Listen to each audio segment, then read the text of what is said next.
because the situation is getting worse by the day.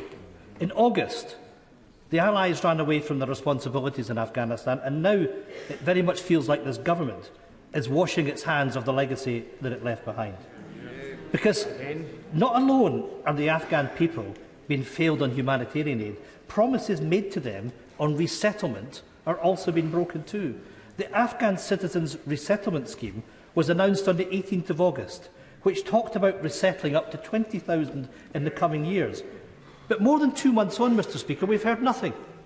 The Afghan people are being left with no updates and vague targets. So can the Prime Minister finally tell us when the resettlement scheme will open? Can he guarantee, Prime Minister, that 20,000 Afghans will be resettled, and when exactly is the deadline for that to happen?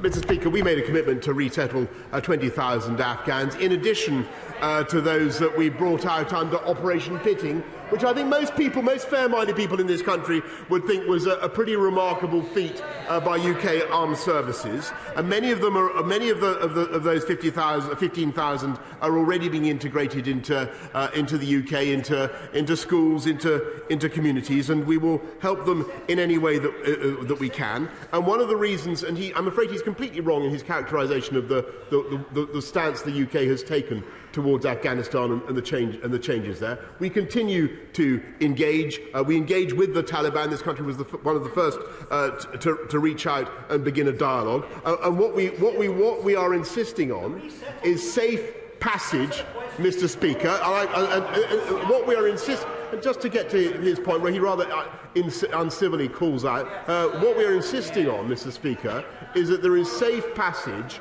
for those who wish to come and settle in this country, for people to whom we owe an obligation. And that is what we are doing, Mr. Speaker. And I have answered the question.